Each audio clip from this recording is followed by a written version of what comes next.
We'll continue the review with doing 20, 21, and 22. So 21, let's just do a quick review of the parent function. Remember, the parent function is the one in its simplest form. Y equals the absolute value of x. I'm going to go ahead and graph that on here. We know that's a v that has the vertex here at the origin and then works its way this way with a slope of 1 and then also comes up this way. Oops. So there's the blue one is y equals the absolute value of x. Our answer we'll do in orange, and that's going to be this one. So remember, if something's added in here, this is going to move it left 1. So adding 1 moves it left 1. If it was subtracting 1, it would move it right 1, and this moves the graph down 2. And if it was plus 2, it would move it up 2. So we're going to do both of those. Left 1 and down 2 is going to be the new vertex, and then it's going to be the same shape, just in this different location.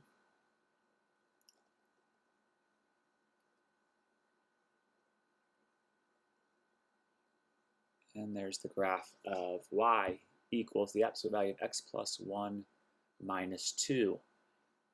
This next one we call the greatest integer function, or the floor function. You'll only have to graph the parent function. You won't have to do anything like plus 5 out here or something subtracted in here. So just know what this one looks like. Remember, we always round down, so anything from 0 to 1 on the x value rounds down to 0. So we put that right on the x-axis.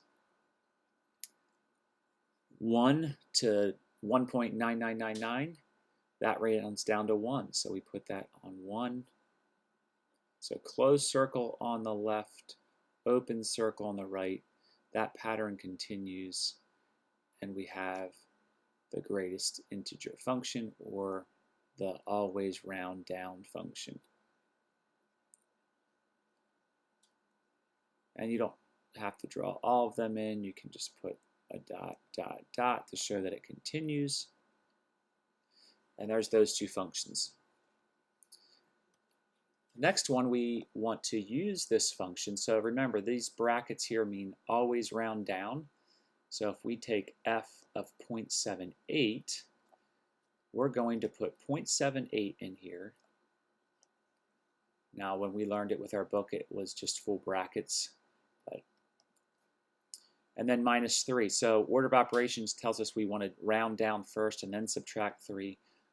This rounds down to 0, subtract 3, and we get negative 3. These we can do in our head. We do want to be careful. Remember, the ones to really be careful about are the negatives.